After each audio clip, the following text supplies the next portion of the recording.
Del Santo Evangelio según San Mateo, capítulo 3, versículos del 1 al 12. En aquel tiempo comenzó Juan el Bautista a predicar en el desierto de Judea, diciendo: Conviértanse, porque ya está cerca el reino de los cielos. Juan es aquel de quien el profeta Isaías hablaba cuando dijo: Una voz clama en el desierto, preparen el camino del Señor, enderecen sus senderos.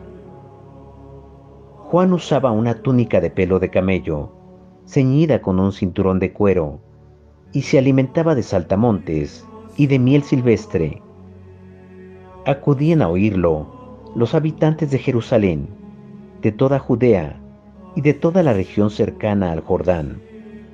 Confesaban sus pecados y él los bautizaba en el río. Al ver que muchos fariseos y saduceos iban a que los bautizara, les dijo: Raza de víboras, ¿quién les ha dicho que podrán escapar al castigo que les aguarda? Hagan ver con obras su conversión, y no se hagan ilusiones, pensando que tienen por padre a Abraham. Porque yo les aseguro que hasta de estas piedras puede Dios sacar hijos de Abraham. Ya el hacha está puesta a la raíz de los árboles, y todo árbol que no dé fruto será cortado y arrojado al fuego.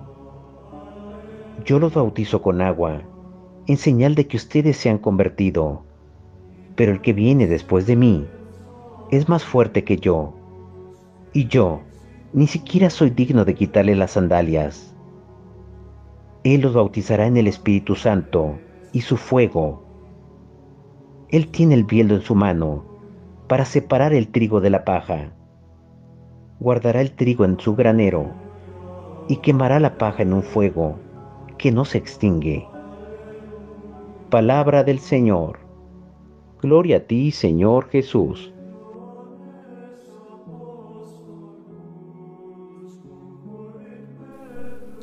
Mateo 3:3. Preparad el camino del Señor, enderezad sus veredas. De los escritos de la sierva de Dios Luisa Picarreta, volumen 33, capítulo 11, marzo 4, 1934. Los actos hechos en la divina voluntad forman los caminos, abrazan los siglos. ¿Quién forma la cárcel? El ingeniero divino y el artífice insuperable. Mi pobre inteligencia gira siempre en el fiat divino para encontrarme con sus actos, fundirme con ellos, cortejarlos, amarlos y poderle decir: tengo el amor de tus actos en mi poder, por eso te amo como me amas tú, y lo que haces tú hago yo. Oh, cómo es bello poder decir: he desaparecido en la divina voluntad, y por eso su fuerza, su amor, su santidad, su obrar son míos. Hacemos un solo paso, tenemos un solo movimiento y un solo amor.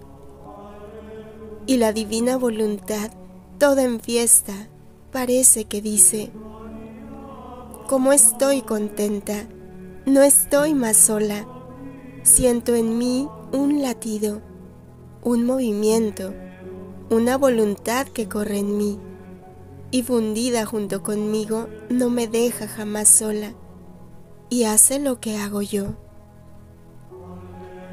Entonces, mientras mi mente se perdía en el querer divino, pensaba entre mí: pero qué bien hacen estos actos míos hechos en la divina voluntad. Mientras que yo no hago nada, ella hace todo. Y como estoy junto, dentro de ella, me dice que hago lo que ella hace. Y lo dice con razón, porque estando en ella y no hacer lo que ella hace es imposible, porque su potencia es tanta que inviste mi nada y la hace hacer lo que hace el todo. No puede hacer ni sabe hacer de manera diferente. Entonces, mi dulce Jesús, sorprendiéndome con su breve visita, me ha dicho: mi pequeña hija de mi voluntad, cómo es bello, honor más grande no puede recibir la criatura que aquel de ser admitida dentro de ella. Los instantes, los más pequeños actos hechos en ella, abrazan los siglos, y como son divinos, están investidos de tal poder, que lo que se quiere hacer con ellos, todo se puede hacer y todo obtener. El ser divino queda atado en estos actos, porque son actos suyos, y debe darles el valor que merecen. Además de esto, tú debes saber que los actos hechos en mi voluntad forman los caminos que deben servir a las almas para hacerlas entrar en ella, y son tan necesarios que si primero no surgen almas heroicas que vivan en ella para formar los caminos principales de su reino, las generaciones, no encontrando los caminos, no sabrán cómo hacer para entrar en mi voluntad. Hija mía, para formar una ciudad, primero se forman los caminos que forman el orden que debe tener una ciudad, y después se ponen los fundamentos para construirla. Si no se forman los caminos, las salidas, las comunicaciones que deben tener, hay peligro de que en vez de una ciudad, los ciudadanos puedan formarse una cárcel, porque no siendo dotada de caminos, no saben por dónde salir. Mira, cómo son necesarios los caminos. Ahora, la ciudad sin caminos es la voluntad humana, que encerrada en su cárcel, ha cerrado todos los caminos para entrar en la ciudad celestial de mi divina voluntad.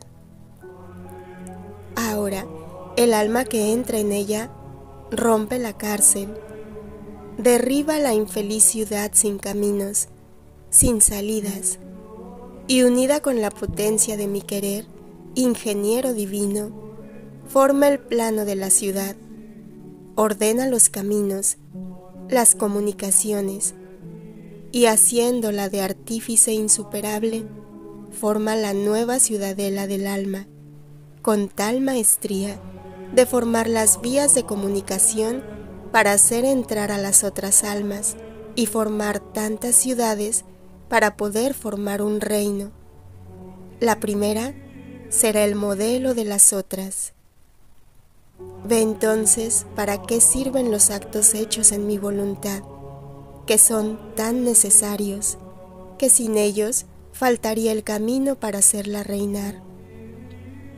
Por eso, siempre en mi voluntad te quiero. No salgas jamás si quieres volver contento a tu Jesús. Mateo 3:8. Haced pues frutos dignos de arrepentimiento. Volumen 11, capítulo 122, mayo 25, 1916. Trabajo de Jesús en el alma. Cómo es necesaria la correspondencia para poder producir frutos abundantes. Continuando mi habitual estado, estaba toda afligida, especialmente porque en días pasados el bendito Jesús me hizo ver que soldados extranjeros invadían Italia y la gran carnicería que causaba en nuestros soldados, los ríos de sangre, de los cuales Jesús mismo tenía horror. Mi pobre corazón me lo sentía despedazar por el dolor, y le decía a Jesús: salva a mis hermanos, tus imágenes, desde dentro de ese lago de sangre, y no permitas que ninguna alma caiga en el infierno. y viendo que la divina justicia encenderá más su furor contra las pobres criaturas, yo me sentía morir.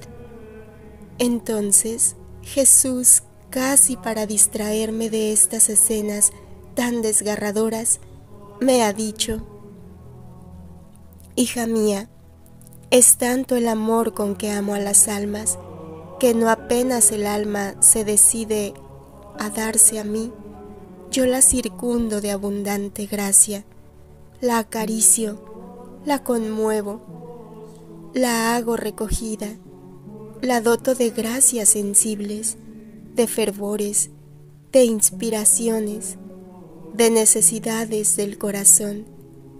Y entonces el alma, viéndose tan agraciada, comienza a amarme, hace como un fondo de oraciones en su corazón, de prácticas piadosas, y se decide a ejercitarse en las virtudes.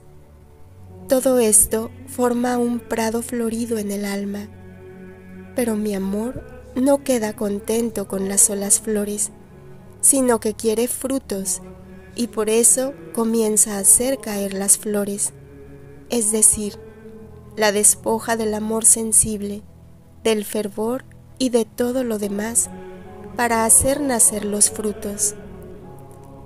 Si el alma es fiel, continúa sus prácticas piadosas, sus virtudes, no toma gusto de ninguna otra cosa humana, sino piensa en sí,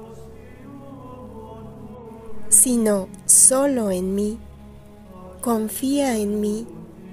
Con esto pondrá el sabor a los frutos. Con la fidelidad hará madurar los frutos, y con su valentía, tolerancia y tranquilidad los hará crecer, y serán frutos abundantes.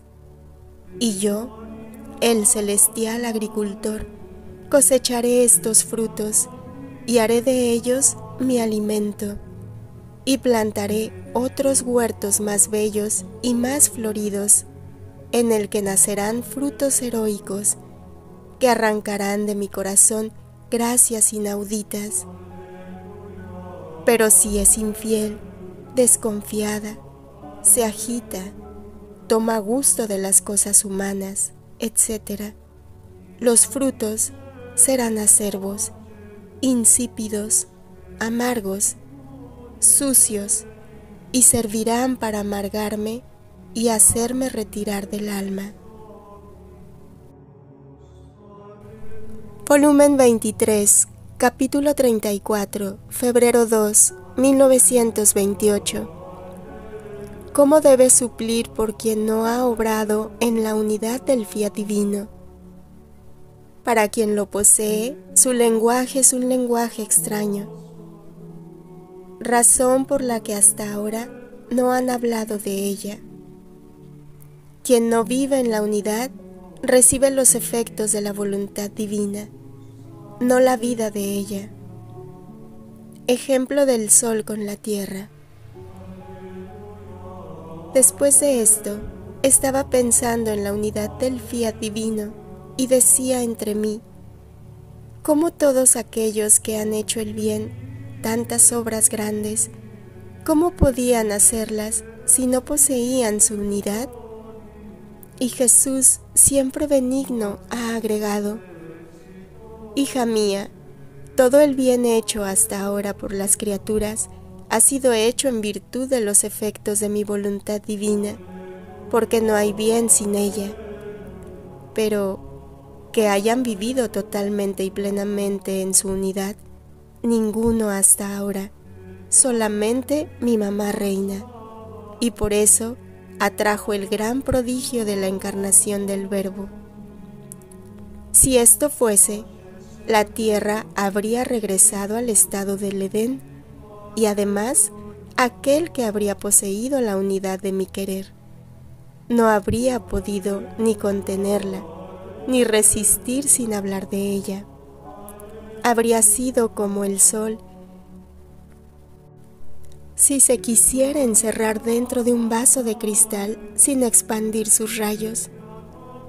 No habría más bien, con su calor, quebrado el vidrio para estar libre de expandir sus rayos?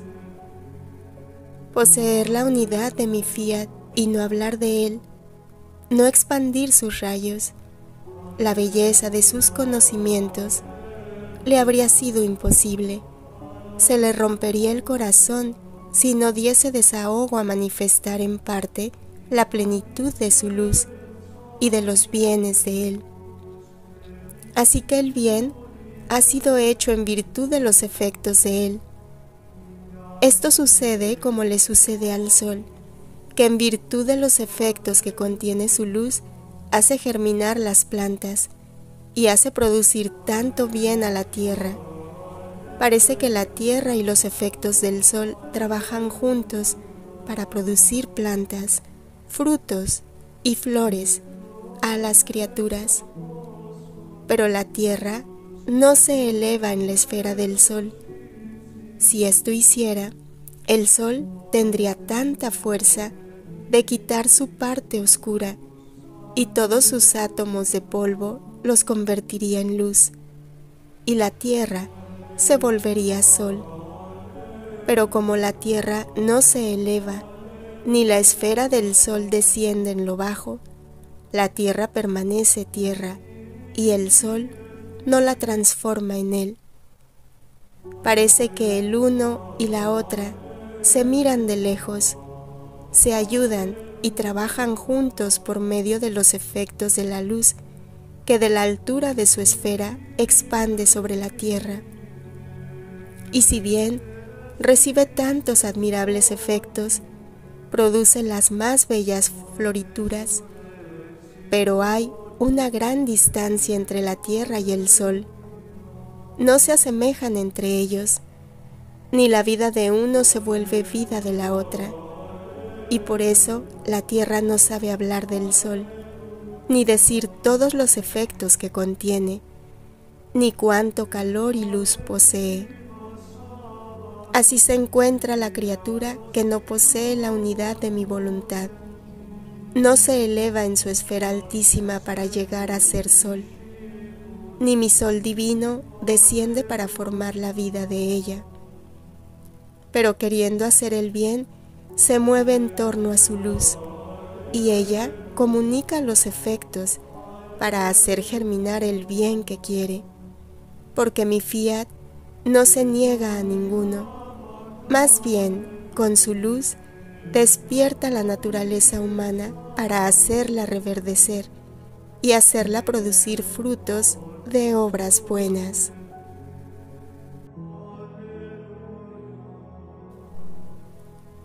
Volumen 36, capítulo 32, octubre 2, 1938.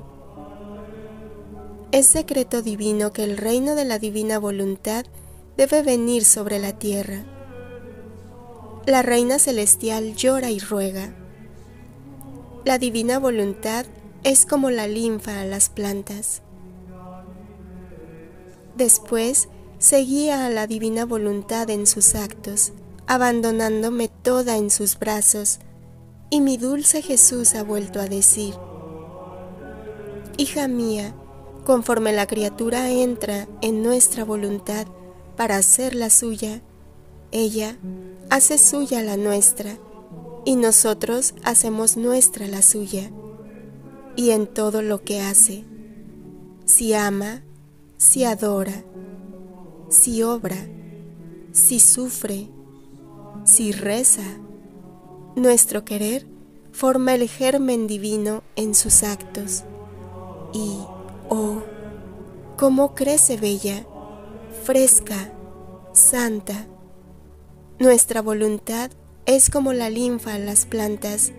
Si hay linfa, las plantas crecen bellas, son verdes, tupidas de hojas y producen frutos maduros, abundantes y sabrosos. Si en cambio comienza a faltar la linfa, la pobre planta pierde lo verde, las hojas caen, no tiene virtud de producir sus bellos frutos y termina por secarse, porque la linfa es como el alma de la planta, como los humores vitales que sostienen y hacen florecer la planta. Así es el alma sin mi voluntad, pierde el principio, la vida, el alma del bien, pierde la vegetación, la frescura, el vigor, se decolora, se afea, se debilita y termina con perder la semilla del bien. Si tú supieras cuánta compasión me da un alma que vive sin mi voluntad, podría llamarla mis escenas dolorosas de la creación. Yo, que todas las cosas las creé con tal belleza y armonía, estoy obligado por la ingratitud humana a ver a mis más bellas criaturas que cree, pobres, débiles, cubiertas de llagas, de dar piedad. No obstante, mi voluntad está a disposición de todos, no se niega a ninguno. Solo quien la rechaza, quien ingrato no la quiere recibir, voluntariamente se priva de ella, con sumo dolor nuestro.